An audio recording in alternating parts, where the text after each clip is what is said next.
حضرت عمر فاروق رضی اللہ تعالیٰ عنہ خادم سے کہنے لگے بوڑھی سے پوچھو. پوچھا اما السلام علیکم. وعلیکم السلام. اما کیا بات ہے؟ تو اما کہنے لگی جاؤ دوڑو, تمہیں کیوں بتاؤں, دیہات کی سیدھی سادی بی بی, جاؤ بھاگ جاؤ. کہا نہیں اما مہربانی کرو, اندر تو آنے دو. بڑی منت کے بعد اما مانی. عمر فاروق عام آدمی نہیں جس سے دنیا کامتی ہے. حضرت عمر اندر گئے. اما کیوں پریشان ہو؟ تو اما کہنے لگی تمہیں کیوں بتاؤں, میرا اپنا دکھ ہے. چل اما بتا دے, تیری مہربانی. اما کہنے لگی میں ایک بیوہ ہوں, بے اولاد ہوں, کوئی میرا سہارا نہیں. مجھے عمر فاروق سے بڑی شکایت ہے. میرے اوپر 25 دینار کا قرضہ چڑھ گیا ہے اور 3 دن ہو گئے میں نے روٹی نہیں کھائی, اور عمر نے میری خبر نہیں لی. حضرت عمر کو پتہ چل گیا اللہ وارث ہے, اس کا کوئی 2 4 10 ہزار ووٹ کوئی نہیں.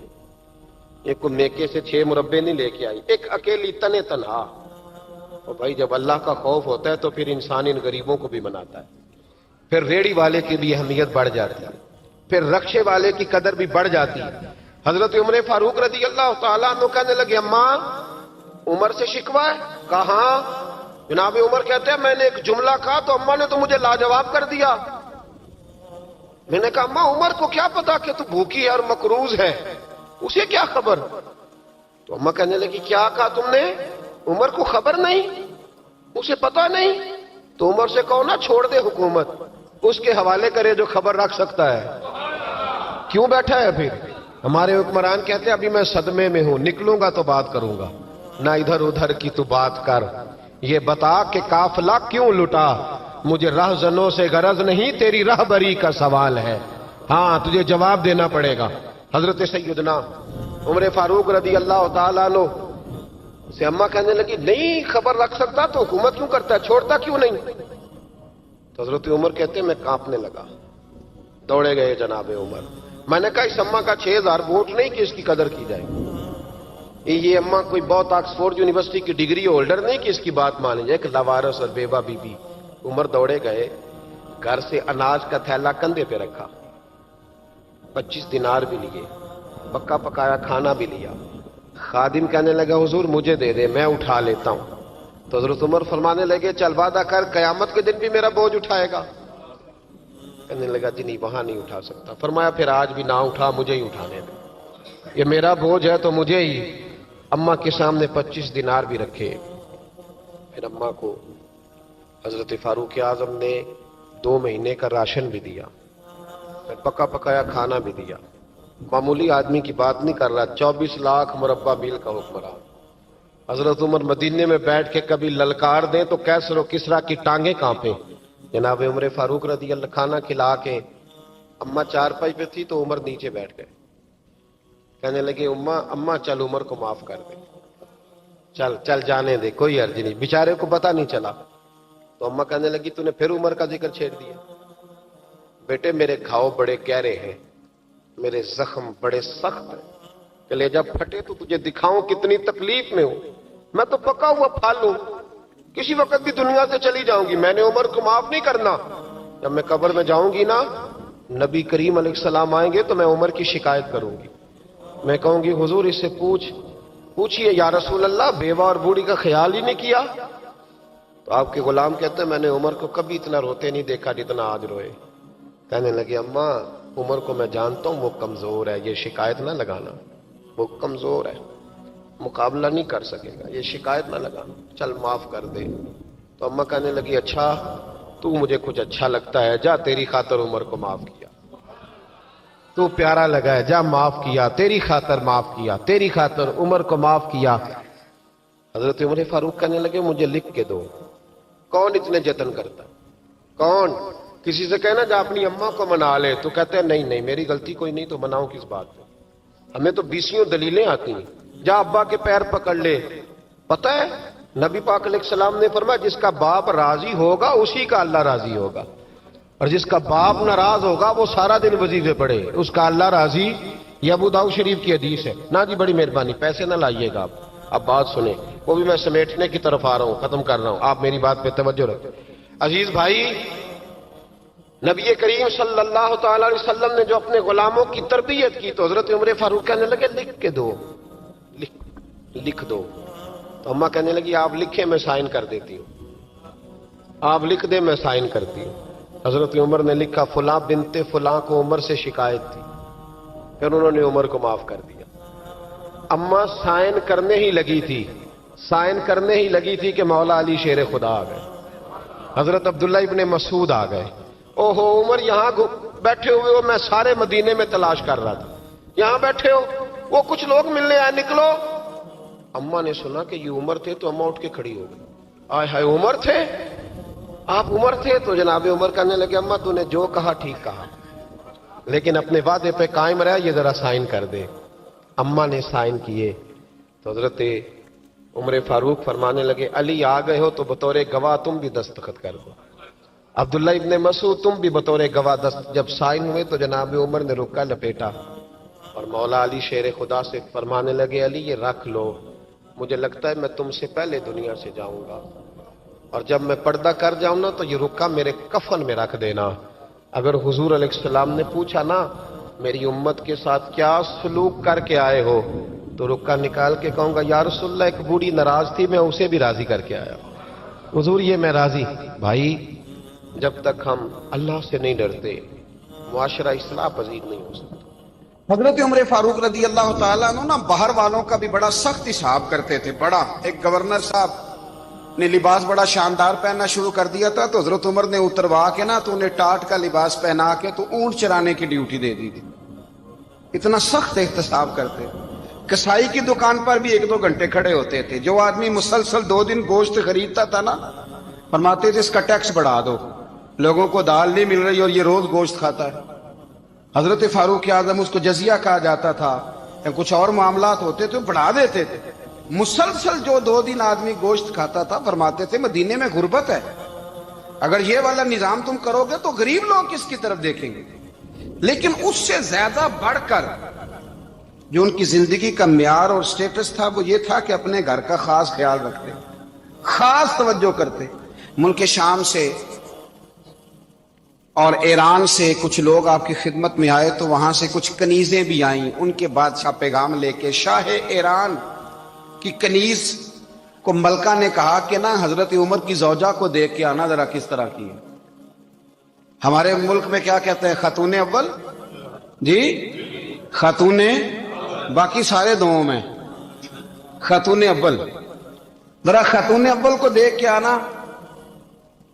تو وہ جب آئی نا گھر میں ملنے تو کہا کہ مجھے میری ملکہ نے کہا تھا کہ عمر کی زوجہ سے اہلیہ سے ملاقات کر کے آنا. تو حضرت عمر کی اہلیہ نے نا ایک جوڑا کپڑوں کا دے دیا ملکہ کے لیے اور ایک خوشبو کی شیشی دے دی.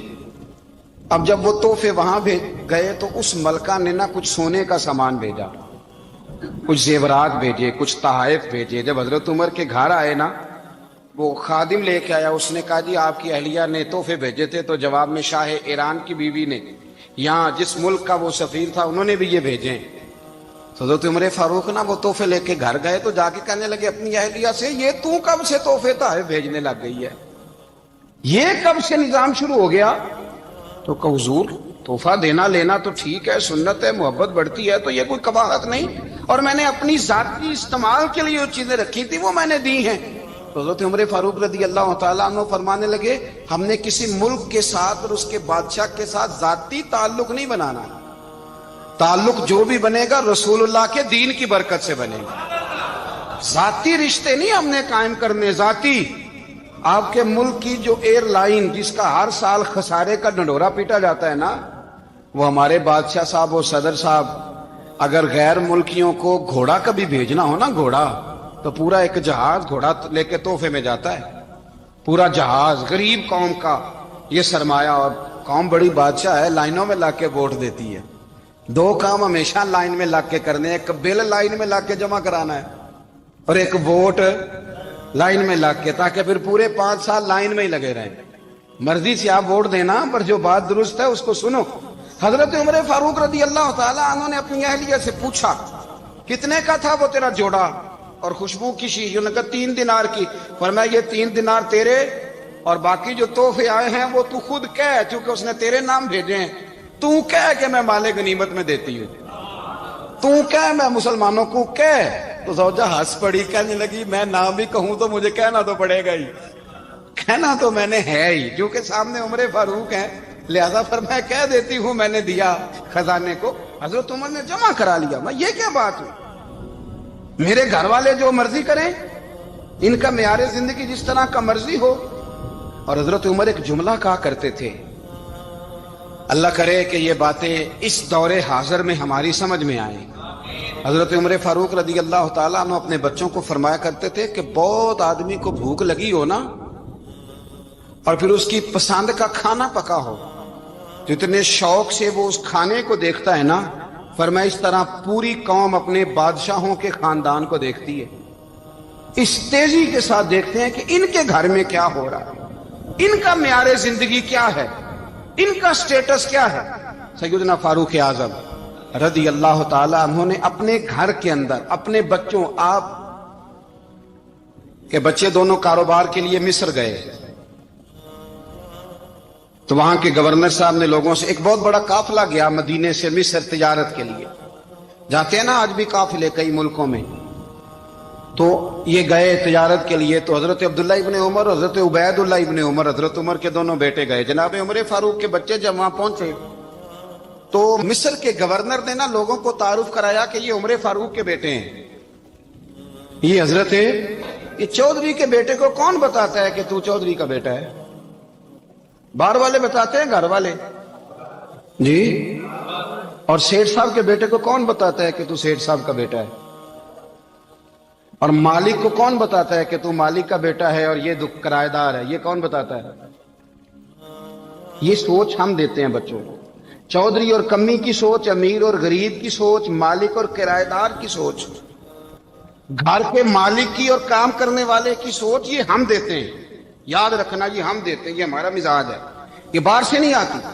تو کوئی شہزادہ ہے، تو سیٹھ ہے، تو نواب ہے، یہ سوچ باہر سے نہیں آتی، یہ اماں سوچ دیتی ہے، اماں، یہ ابا سوچ دیتا ہے۔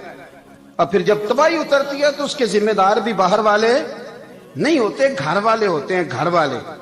ہمارے بچوں کی طبیعتوں پر زیادہ نقش باہر والوں کا نہیں ہوتا، گھر والوں کا ہوتا ہے، یاد رکھیے گا۔ حضرت عمر فاروق رضی اللہ، بچے ہیں، شہزادے ہیں، وہ کاروبار کرنے گئے اور وہاں لوگوں نے بتایا گورنر صاحب نے کہ یہ فاروق اعظم کے بچے، امیر المومنین کے۔ لوگوں نے ان سے زیادہ مال خریدا، تجارت میں زیادہ نفع ہوا، ظاہر ہے کہ وہ آپ کے جو اللہ خیر کرے حکمران ہیں، ان کے کاروبار کتنے ملکوں میں ہیں، کس بنیاد پر ہیں؟ وہ صرف اس بنیاد پر کہ وہ حکمران رہے، ان کے لیے آسان تھا بڑے لوگوں سے تعلقات بنانا۔ حضرت عمر فاروق رضی اللہ تعالیٰ عنہ کے بچے ڈھیروں مال کما کے جب واپس آئے نا، تو حضرت عمر سے آ کے بچوں نے بطور محبت کا، ابا جی اللہ نے بڑا ہی فضل کیا ہے، بڑا مال کمایا الحمدللہ، یہ دیکھیں کتنا نوازا ہے۔ تو حضرت عمر کہنے لگے سارے قافلے نے اتنا ہی کمایا ہے؟ سارے قافلے نے اتنا ہی کمایا ہے؟ تو حضور نہیں، سارے قافلے نے اتنا نہیں کمایا، سب کو اتنا نہیں ملا۔ وہ تو وہاں گورنر صاحب نے لوگوں کو تعارف کرایا تھا کہ یہ عمر کے بچے ہیں، تو لوگوں نے پھر ہم سے بڑا ہی خریدا۔ تو حضرت عمر فرمانے لگے ٹھیک ہو گیا، میں بات سمجھ گیا، اس طرح کرو، جو تمہاری اصل زر تھی نا، جو راز تھی، وہ رکھ لو اور باقی سارا مال مال خزانہ میں جمع کرا دو، اس لیے کہ یہ تم نے تجارت نہیں کی، یہ تم نے اپنے باپ کا نام بیچا ہے، یہ تم نے امیر المومنین کے بیٹے ہونے کا فائدہ اٹھایا ہے۔ فرمایا یہ تمہارا نہیں حق، یہ مسلمانوں کا ہے، اس لیے کہ یہ مال تم نے محنت سے نہیں کمایا، یہ باپ کی کرسی کا فائدہ اٹھایا ہے۔ اور فرمایا اگر تم نے مال جمع نہ کرایا تو میں مال بھی لے لوں گا زبردستی اور کوڑے بھی ماروں گا، ڈبل سزا دوں گا، مرضی سے جمع کراؤ گے تو کوڑوں سے بچ جاؤ گے۔ بڑے بیٹے نے تو جمع کرا دیا، تو چھوٹا تھوڑا پریشان ہوا، تو حضرت عبداللہ ابن عمر چھوٹے کا ماتھا چوم کے کہنے لگے بیٹے چپ کر کے جمع کرا، یہاں بھی فخر کر کے ہم عمر کے بیٹے ہیں، اور قیامت میں بھی فخر کریں گے کہ ہم فاروق اعظم کے بیٹے ہیں، یہاں بھی ناز کریں گے اور وہاں بھی ناز کریں گے کہ عمر کے بچے ہیں۔ ہمارے باپ نے خود بھی حلال ہی کھایا ہے، اور جب ہماری کمانے کی باری آئی ہے تو ہمیں حکم بھی حلال کھانے کا دیا۔ بھائی ہمارا مزاج نہیں، بچہ جب لے کے آتا ہے 2 لاکھ روپیہ تو کبھی پوچھا کہاں سے آیا ہے؟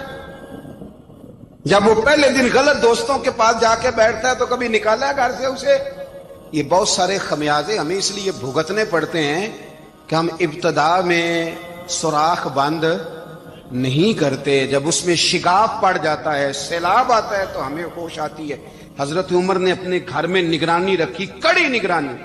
زیادہ نماز گھر میں پڑھتے تھے حضرت عمر, نفلی نمازیں زیادہ کیوں بلا؟ بھائی یاد رکھیں کہ آپ نے اگر سجدہ کرنا ہے تو بچہ لیٹ جائے گا, وہ اسے پتا کوئی نہیں سجدہ کیا ہے. لیکن جب گھر میں کبھی قرآن ابا جی کھول لئی نا, جب ابا جی کا موڈ بن جائے نا لیکچر دینے کا, وہ گھر میں شروع ہو جاتے ہیں, کہتے ہیں آپ لوگ نماز نہیں پڑھتے اس لیے میرے کاروبار میں برکت کوئی نہیں. تم سویرے قرآن پاک نہیں کھولتے تو میں تباہ ہو گیا. تو میاں آپ نے کب گھر میں قرآن پاک کھولا تھا؟ آپ نے کب نماز پڑھی؟ آپ نے کب گھر کے اندر اللہ رسول کا ذکر کیا تھا؟ آپ نے کب حدیث چھیڑی؟ آپ نے بھی تو گھر کے اندر جب بھی آپ آئے ہیں تو آپ نے وہی کچھ کیا جو دنیا دار کرتے ہیں. آپ بھی تو اپنا موبائل لے کے الگ کونے میں بیٹھ گئے. آپ نے بھی تو کہا ہے کہ اب تمہارے چینل ختم, اب میری مرضی والا چلے گا. تو جو آپ نے کیا ہے بچے بھی وہی کام کریں گے. آپ نے بھی گپ شپ لگائی ہے تو وہ بھی لگا رہے ہیں. یہ سمجھ لیں, جو کام آپ کریں گے آپ اپنے بچوں کی سیرت میں اس کا جلوہ دیکھ لیں گے. بڑی پکی سی بات ہے کہ آپ کو بچے کی عادتیں دیکھ کے سمجھ آ جائے گی کہ میں بھی یہی کرتا تھا اور یہ بھی. حضرت عمر فاروق رضی اللہ تعالیٰ عنہ وصال فرما گئے, تو آپ کے وصال کے بعد حضرت عثمان غنی رضی اللہ تعالیٰ عنہ نے آپ کی ایک بیوہ سے نکاح کیا, حضرت عمر کی ایک بیوہ سے. جب وہ آپ کے نکاح میں آئی تو کہنے لگی حضرت عثمان غنی سے کہ حضور نہ تو میں خوبصورت ہوں اور نہ میں جوان ہوں, نہ آپ کی کوئی خدمت کر سکتی ہوں, میرے ساتھ نکاح کرنا سمجھ میں نہیں آیا. کیا شاندار جواب دیا حضرت عثمان غنی نے, کیا خوبصورت جواب دیا. فرمانے لگے میں نے اس لیے نکاح نہیں کیا کہ مجھے تمہارے حسن سے دلچسپی تھی یا تمہاری خدمت کی ضرورت تھی, میں نے تو اس لیے نکاح کیا ہے کہ مجھے بتاؤ عمر فاروق گھر کے اندر اپنے رب کی عبادت کس طرح کرتے تھے, وہ قرآن پاک کس طرح پڑھتے تھے, وہ رویا کیسے کرتے تھے, استغفار کا طریقہ کیا, کس وقت کس انداز میں وہ اپنے رب کو یاد کرتے تھے. اس لیے کہ عمر کئی دفعہ گھر سے آتا تھا تو میں اس کے چہرے پر نور دیکھا کرتا تھا, میں روشنی دیکھتا تھا, ایک معیار دیکھتا تھا. نکاح اس لیے کیا ہے کہ مجھے عمر کی جو گھر کے اندر کی عبادت ہے اس سے آگاہ کرو, تاکہ عثمان غنی بھی چاہتے ہیں اس طرح کے عمل کرو جس طرح کہ عمر فاروق کر کے گئے. بھائی جب تک ہم اپنے گھر میں وہ توجہ نہیں دیں گے, وہ مزاج دیکھیں نا, ہمارے گھروں میں جب نقشہ پاس ہوتا ہے تو ٹی وی لان بھی اس میں ہوتا ہے, ڈرائنگ روم بھی ہوتا ہے, نماز کی جگہ بھی ہوتی ہے نقشے میں. صحابہ جب گھر بناتے تھے تو ایک مسجد بیت کا نقشہ پاس کرتے تھے, ذہن میں رکھتے تھے کہ یہ کونا نماز کے لیے, وہاں جوتے لے کے کوئی نہیں جائے گا, وہاں نماز پڑھی جاتی تھی, عورتیں وہاں اعتکاف کرتی. ٹی وی لان تو آ گیا ہے اور گھر کے اندر ٹی وی رکھنے کے لیے تو ایک کمرہ الگ سے بنا دیا گیا ہے, اور اب جو نئے نقشے پاس ہو رہے ہیں اس کے اندر گھروں کے اندر جگہ بنائی گئی ہے جہاں کمپیوٹر رکھے جائیں, اور بچوں کے لیے وائرنگ ہوگی نیچے تاکہ انہیں کوئی مشکل درپیش نہ ہو. یہ ساری چیز ہم نے نہانے کے لیے گھروں کے اندر اتنے بڑے واش روم بنائے ہیں کہ لگتا یہ ہے کہ سوائے نہانے کے اور کام ہی نہیں کوئی گھر میں ہوگا. ہر چیز آ گئی, پر اللہ کرے کوئی تفسیر بھی ٹیبل پہ پڑی نظر آئے, کوئی حدیث کی کتاب بھی ٹیبل پہ پڑی نظر آئے. اللہ کرے کہ جس طرح ابا لطیفہ سن کے آتا ہے تو جب تک سنا نہ لے اسے ہضم نہیں ہوتا. اللہ کرے کہ وہ جمعے میں بیان سن کے جائے تو اس کا بھی دل کرے میں اپنے بچوں کو سناؤں. وہ نبی پاک کی کوئی حدیث کہیں سے سنے تو گھر جا کے سنائے. جب تک یہ معیار نہیں بنتا آپ کیسے توقع کرتے ہیں کہ گھر کے اندر اللہ کی رحمتیں نازل ہوں گی؟ آپ یہ کیسے توقع کرتے ہیں کہ گھر کے اندر وہ معیار اور وہ مزاج بنے گا؟ حضرت عمر فاروق نے ذاتی زندگی پر جو توجہ دی, گھر والوں کے معیار پر جو توجہ دی حضرت عمر فاروق رضی اللہ تعالیٰ عنہ نے, وہ بھی بڑی دیدنی ہے. حضرت ابو موسیٰ اشعری کو نا آپ نے وزیر خزانہ بنایا, وزیر خزانہ. تو حضرت ابو موسیٰ اشعری کہتے ہیں کہ حضرت عمر کو شے خزانے میں رہنے تو دیتے نہیں تھے. تو ایک دن میں صفائی کر رہا تھا اس کمرے کی جس میں خزانہ رہتا تھا. ہمارے تو ملک میں جو جاتا ہے وہ صفائی کر کے ہی جاتا ہے, اللہ خیر کرے. اور خیر معیار بدلتا ہے, جو پچھلی حکومت ہوتی ہے وہ قرضہ اٹھاتی ہے, وہ باہر سے جاتی ہے تو قرضہ لے کے آتی, اور جو نہیں آتی ہے وہ کہتی ہے ہمیں پیکج مل گیا ہے. وہ قرضہ نہیں اٹھاتے, ان کو کیا ملتا ہے؟ یعنی پچھلی نے قرضہ لیا تھا اور ہم نے, واہ جی واہ کیا خوبصورت انداز ہے, اس کا نام بدل کے نا انہوں نے قرضہ لیا تھا اور ہم نے, میں کہا بڑے شاندار سیانے بندے ہو گئی. اور اللہ تعالیٰ خیر فرمائے, ہمارے جو بڑے شاندار قسم کے دوست ہے نا شاندار، جن کا ادب سے نام لیتے ہیں، وہ عرب کے بادشاہ ہیں۔ ہم تو عرب خالی کہتے بھی نہیں، عرب شریف کہتے ہیں، عرب شریف۔ انہوں نے پتہ کیا کیا ہے؟ انہوں نے اس طرح کیا ہے کہ جو کشمیریوں کا قاتل تھا نا، اس کے گلے میں میڈل ڈال دیا ہے۔ یہی کام وہ کرتے رہتے۔ انہوں نے پہلے انہیں بلا کے مندر بھی بنوائے تھے، ہمیں کوئی شکوہ نہیں، ان کی زمین ہے، اللہ تعالیٰ توفیق عطا کرنے والا ہے، پر خیال یہ تھا کہ چلو کشمیریوں کے زخموں پر نمک نہ چھڑکتے، 2 مہینے انتظار کر لیتے، کچھ حالات سنور جاتے، کچھ تھوڑا انتظار۔ ہیں ہمارے دوست، ہمارے وزیر اعظم صاحب جب جاتے ہیں تو وہ پھولوں کا ہار ڈالتے ہیں ہمارے دوست، لیکن انہیں وہ حدیث یاد نہیں کہ نبی پاک علیہ السلام نے فرمایا جب میرے مومن کو تکلیف ہوتی ہے تو مجھے بھی گنبد خضرا میں تکلیف ہوتی ہے۔ انہیں نہ کشمیریوں کا خون یاد نہیں آیا، انہیں برہان وانی کی کٹی ہوئی لاش یاد نہیں آئی، انہیں 30,000 بیوہ عورتیں 30,000 بیوہ عورتیں یاد نہیں آئی، 30,000 بیوہ عورتیں جن کے سہاگ اجڑ گئے، اور انہیں 1.25 لاکھ یتیم بچہ یاد نہیں آیا جو یتیمی کی زندگی گزار رہا ہے، اور اس کے باوجود بہت بڑے ذمہ دار ہے وہ۔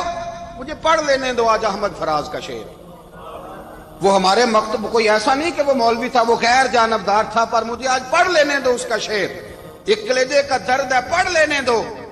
اس نے کہا تھا کہ پڑھتا ہوں تو کہتی ہے یہ خالق کی کتاب ہے، مثل یہودی یہ سعودی بھی عذاب، اس قوم کے بارے میں کیا لکھوں فراز، کعبے کی کمائی سے جو پیتے ہیں شراب، کعبے کی کمائی سے جو پیتے ہیں شراب، اس قوم کے بارے میں کیا لکھوں فراز، کہ کعبے کی کمائی سے جو پیتے ہیں شراب۔ میں خیال نہیں آیا تمہارا صرف دین یہ ہے کہ قبریں گرا دو، مزارات گرا دو، فقط یہ دین ہے؟ کوئی نبی پاک کے روزے کی طرف منہ کرے تو اسے مشرک کہو، یہ دین ہے؟ اس کا نام مذہب رکھا ہے تم نے؟ مذہب تو اس کا نام ہے کہ جو رسول اللہ کا نام لینے والا ہے وہ ہمارا یار ہے، اور جو نبی پاک کا نام لینے والا نہیں، ہمارا اس سے کوئی تعلق، یہ دین ہے۔ حضرت عمر فاروق کی سیرت سنا رہا ہوں، حضرت عمر کی۔ حضرت ابو موسیٰ اشعری نے ایک عیسائی کو منشی رکھا تھا، اکاؤنٹ آفیسر حضرت ابو موسیٰ اشعری نے۔ تو حضرت عمر فاروق بول پڑے، کہنے لگے تمہیں مسلمان کوئی نہیں ملا تھا؟ کلمہ گو نہیں تمہیں نظر آئے؟ کشمیریوں کی لاشیں نظر نہیں آتی؟ ان کا خون بہ رہا ہے، تباہی اتر رہی ہے، اور تم قاتل کو گولڈ میڈل پہنا رہے ہو؟ اور یاد رکھنا، جب مسلمانوں کی بچیاں روندی جاتی ہوں نا تو پھر اسلام امن کا درس نہیں دیتا، پھر اسلام جہاد کی بات کرتا ہے، پھر اسلام جہاد کی بات کرتا ہے، جہاد کی۔ وہ قومیں غیرت مند نہیں ہوتی کہ جن کے گھروں میں آگ لگی ہو اور وہ غیروں کو ہار پہناتی پھرے۔ اللہ کا کچھ خوف کرو، زندگی مختصر ہے، دبئی میں کتنے رہے اور کتنے چلے گئے، خدا را کچھ خدا۔ تم سے اچھے تو وہ نیو یارک کے رائٹر ہیں جو کم از کم اپنے کالموں میں کشمیر کی بات کرتے ہیں، تم سے اچھا برطانیہ کا وہ شخص ہے جو کم از کم BBC لندن پہ رپورٹ جاری کرتا ہے تو کہتا ہے کشمیر پہ ظلم ہو رہا ہے۔ تم سے تو وہ اچھے رہ گئے، تم نے بات کرنا تو دور کی بات، تم نے دشمنوں کے گلے میں ہار پہنانے شروع کر دیے۔ کل جب پوچھیں گے بلا کے تم کو اپنے سامنے، کیا جواب جرم دو گے تم خدا کے سامنے؟ بڑی تکلیف ہوئی، بڑی تکلیف ہوئی۔ وہ نا منصور حلاج کو پھانسی دی جا رہی تھی، تو حضرت جنید بغدادی بھی آ کے دیکھنے لگے، تو منصور حلاج کہنے لگے بابا سارا زمانہ دیکھے پر تو نہ دیکھ، سارا زمانہ تماشا دیکھے انہیں تو پتا کوئی نہیں نا، تو نہ دیکھ۔ عرب شریف والو، ٹرمپ اسے انعام دیتا تو تکلیف کوئی نہیں تھی، ملکہ وکٹوریا اسے انعام دیتی تو تکلیف کوئی نہیں تھی، پر تم تو نہ ایسا کرتے، تم تو اپنے تھے، تم تو کلمہ گو تھے، تم تو یہ ظلم نہ کرتے، تم تو یہ حرکت نہ کرتے۔ میں کہتا ہوں ٹھہر ہی جاتے، جانا نہیں دنیا سے، اللہ کے حضور حاضر نہیں ہونا۔ جب رسول اللہ قبر میں آئیں گے تو کیا جواب دو گے؟ خدا را، حضور نے فرمایا تھا گناہ روک نہیں سکتے تو دل میں ہی برا جان لو۔ ذالک اضعف الایمان، یہ کمزور ایمان ہے، کم از کم اتنی حد تک تو آ جاؤ، دشمن سے گلے تو نہ ملو۔ خدا را سمجھیں، ہمارا پہلا تعارف یہ ہے کہ ہم رسول اللہ کے غلام ہیں۔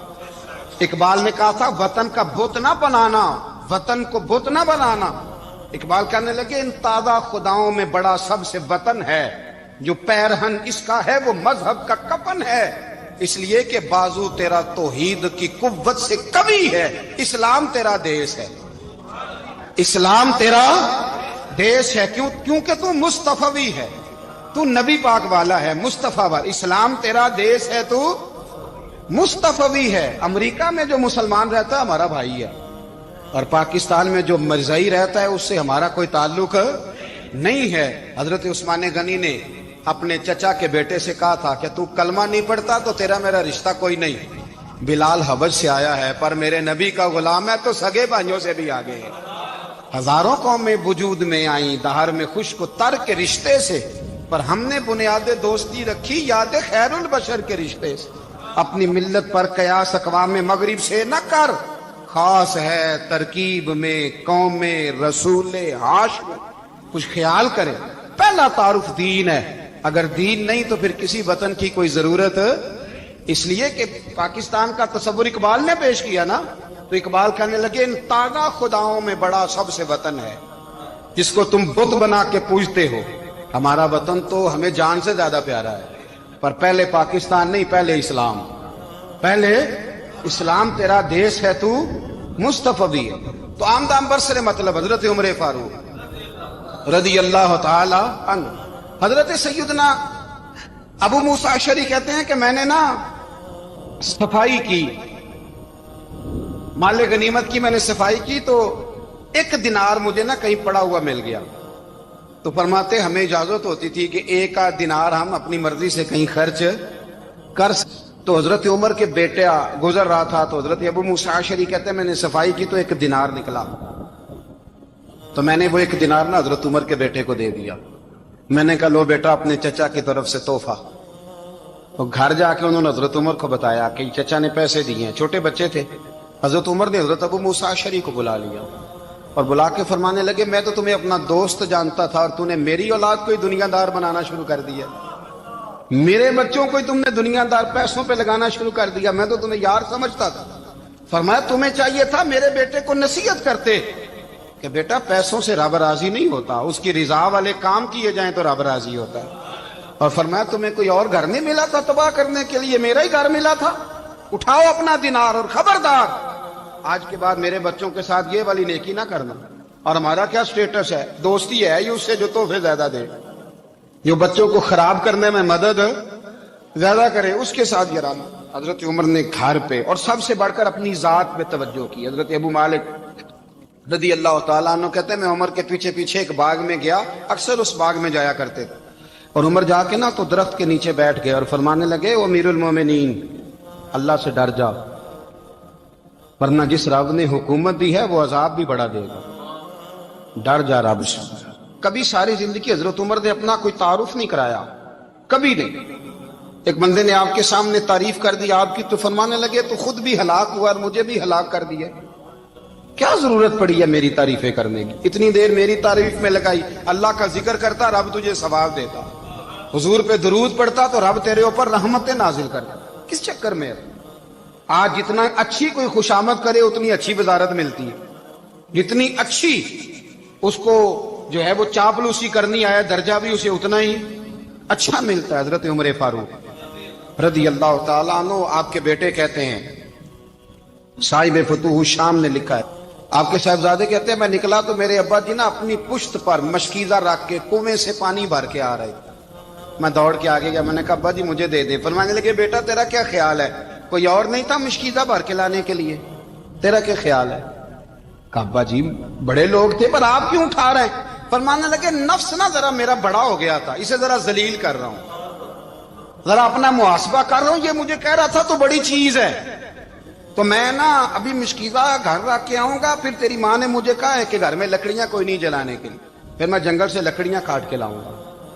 اب میں امیر المومنین بن کے نا تو میرا نفس تھوڑا بڑا ہو گیا. اب یقین کریں ہمارا ہاضمہ خراب ہو جاتا ہے جب تک ہمارا تعارف صحیح نہ ہو, ہمارا تعارف ٹھیک نہ ہو. میں یہ ہوتا ہوں, میں وہ ہوتا ہوں, چھوڑ مٹی دیں تے مٹی رہنا ہی, مٹی دیں تے مٹی دیں تے مٹی رہنا ہی. ایویں کادی بلے بلے اج مٹی دے اتے بندیا تے کل مٹی دے تھلے, مٹی دیں تے مٹی رہنا ہی. کادی بلے, مجھے پوچھ لو, مجھے جان لو, میرا نام لے لو, میں بھی آیا ہوں, میں بھی ہوتا ہوں, میرا بھی یہ تذکرہ ہے، میں بدکار پرانا خادم کسے در ملی نہ ٹوئی، اے تے واصف یار نے نظر جو کی تھی تے واصف واصف ہی ہوئی۔ یہ تو بڑی بات کی بات ہے، تو بات کی بات ہے صاحب، ورنہ من نانم کے من نانم، جو ہم ہیں اس کا ہمیں پتا تو ہے نا بھائی۔ کبھی بھی یہ جو ذات کا چکر ہے نا، میں بھی ہوں مجھے بھی، او بھائی یاد رکھو میں کون ہوں۔ یہ جو نام نمود اور یہ خواہشیں اور یہ جو وقار، یہ تو کمزور لوگوں کا طریقہ ہے۔ جس کو اپنا تعارف کرانا پڑ گیا اس سے بھی زیادہ کمزور کوئی ہے؟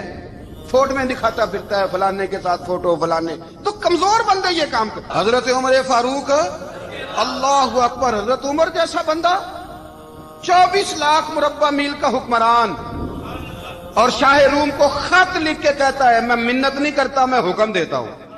اتنا تگڑا بندہ۔ جنگ قادسیہ کے لیے حضرت سعد بن ابی وقاص کو بھیجا، فتوح الشام پڑھ کے دیکھیں۔ حضرت عمر بڑے پریشان ہیں، اتنے دن ہو گئے کوئی رپورٹ ہی نہیں آئی۔ اب تو موبائل ہے نا، تو ایک منٹ کی رپورٹ لیں آپ، بلکہ آپ ایک منٹ کی فوٹو لیں، آپ رپورٹ تو دور رہ گئی۔ حضرت عمر فاروق رضی اللہ تعالیٰ عنہ بڑے پریشان ہیں کہ قادسیہ میں حضرت سعد بن ابی وقاص کے ساتھ لوگ جہاد کرنے گئے، رپورٹ کوئی نہیں آ رہی۔ اتنے پریشان تھے کہ باہر نکل کے نا اس رستے پہ بیٹھ جاتے جو رستہ قادسیہ کی طرف سے آتا تھا، اس جو بھی آتا جاتا پوچھتے جنگ کے کیا حالات ہیں۔ ادھر جب اللہ نے فتح دے دی نا، تو حضرت سعد بن ابی وقاص رضی اللہ تعالیٰ عنہ نے ایک قاصد کو خط دے کے بھیجا، کہنے لگے عمر کے پاس جاؤ، انہیں اطلاع دو کہ الحمدللہ اللہ نے اسلام کو فتح عطا کر دی۔ یہ حضرت عمر کو جا کے دینا، وہ بڑے پریشان ہوں گے۔ وہ جو اس زمانے میں اس طرح ہوتا تھا کہ کئی دور دور سے صحابہ جو دوسرے شہروں کے ملکوں کے رہنے والے ہوتے تھے، وہ بھی آ کے شامل ہو جاتے تھے جہاد میں۔ کوئی ایک دفعہ مدینے آیا، کوئی 2 دفعہ آیا، پھر اپنے اپنے علاقوں میں بہت سارے لوگوں نے زیادہ دفعہ حضرت عمر کو دیکھا بھی نہیں تھا۔ وہ جو قاصد خط لے کے آیا تھا نا، اس نے 1 دفعہ دیکھا تھا، حضرت عمر بوڑھے ہو گئے، وہ پہچانتا نہیں تھا۔ میری بات کی سمجھ آ رہی ہے آپ حضرات؟ ادھر سے وہ خط لے کے آ گیا۔ حضرت عمر مدینے سے باہر نکل کے اس روڈ پہ بیٹھے تھے جو قادسیہ سے آتا تھا۔ جب اس آدمی کو آتے دیکھا تو حضرت عمر اٹھ کے کھڑے ہو گئے، فرمانے لگے قادسیہ سے آ رہے ہو؟ وہ کیا کہتا ہے؟ پھٹے پرانے کپڑے، ٹوٹے ہوئے جوتے، سر پہ پرانی پگڑی، کہنے لگے غلام مدینے کے رہنے والے ہو؟ حضرت عمر کہنے لگے ہاں مدینے کا ہوں۔ کہا میں قادسیہ سے آیا ہوں، الحمدللہ اللہ نے اسلام کو فتح دے دی ہے، الحمدللہ کفر کی کمر ٹوٹ گئی ہے۔ اس نے یہ بات کر کے تو گھوڑے کو ایڑی لگائی، گھوڑا دوڑنے لگا مدینے کے، حضرت عمر بھی ساتھ ساتھ دوڑ رہے ہیں۔ فرمانے لگے اچھا بتاؤ خالد بن ولید کا کیا حال ہے؟ تھوڑا آگے جا کے فرمانے لگے اسامہ بن زید کیسے ہے؟ وہ کہتے ہیں ٹھیک ہے۔ پھر اس نے اور گھوڑا، عمر ساتھ ساتھ دوڑ رہے ہیں، ساتھ ساتھ 24 لاکھ مربع میل کا حکمران، ایک جوتا پیر سے نکل گیا، عمر دوڑ رہے ہیں۔ آگے جا کے پوچھتے ہیں سعد بن ابی وقاص کا کیا حال ہے؟ کہ حضور وہ بھی ٹھیک ہے۔ کتنے لوگ میرے شہید ہو گئے مسلمانوں میں سے؟ کہنے لگا صحیح گنتی کا نہیں پتا، یہ لفظ ادا ہوتے ہوتے مدینے کی سرحد آ گئی۔ لوگوں نے عمر کو گھوڑے کے ساتھ دوڑتے دیکھا تو کہا امیر المومنین کیوں دوڑ رہے ہیں؟ وہ غلام چھلانگ لگا کے نیچے آیا، قدموں میں بیٹھ گیا، کہنے لگا حضور آپ نے بتایا ہی نہیں آپ امیر المومنین ہیں۔ آپ فرمانے لگے کیا بتاتا؟ میں تو اونٹ چرانے والے کا پتر ہوں، کیا بتاتا؟ وہ عمر ہوں جس نے اپنے گناہوں کا حساب دینا ہے، کیا بتاتا؟ جو سعد بن ابی وقاص کو جہاد پہ بھیج کے خود بزدلوں کی طرح گھر میں بیٹھا ہے، کیا بتاتا؟ کوئی حیثیت نہیں، کوئی تعارف۔ تو نے اچھا کیا، تو تو مجاہد تھا، مجھے ساتھ ساتھ دوڑایا، تو نے اچھا کیا۔ جتنے لوگ تھے چیخے مار کے رونے لگے۔ حضرت فاروق اعظم سے کہنے لگے عمر جب تک تیرے جلوے رہیں گے اللہ کامیابیاں ہی عطا فرمائے گا، جب تک تیرا رنگ رہے گا اللہ تعالیٰ نوازتا ہی رہے گا۔ کچھ نہیں، کبھی اپنا آپ ظاہر ہی نہیں کیا۔ بہت بڑے تھے، بہت بڑے تھے حضرت عمر، بڑے تھے، لیکن ساری زندگی اپنے محاذ۔ حضرت ابو رافع غلام تھے، قرآن پاک بڑا سونا پڑھتے تھے۔ حضرت عمر جب بھی انہیں ملتے کہتے ابو رافع تو عمر سے اچھا ہے، قرآن بڑا شاندار پڑھتا ہے۔ تو وہ کہتے حضور اگر میں قرآن صحیح پڑھتا ہوں تو آپ کو قرآن کی تشریح زیادہ صحیح آتی، آپ بھی تو مجھ سے افضل ہیں۔ تو آپ فرماتے نہیں پھر بھی تو مجھ سے افضل ہے۔ کیوں؟ اس لیے کہ تو اپنے غلام اپنے آقا کی نوکری بھی ٹھیک کرتا ہے اور رب کی عبادت بھی ٹھیک کرتا ہے، اور مجھے خالص صرف عبادت کرنی ہوتی ہے وہ بھی ٹھیک نہیں کر پاتا۔ ساری زندگی اپنا محاسبہ،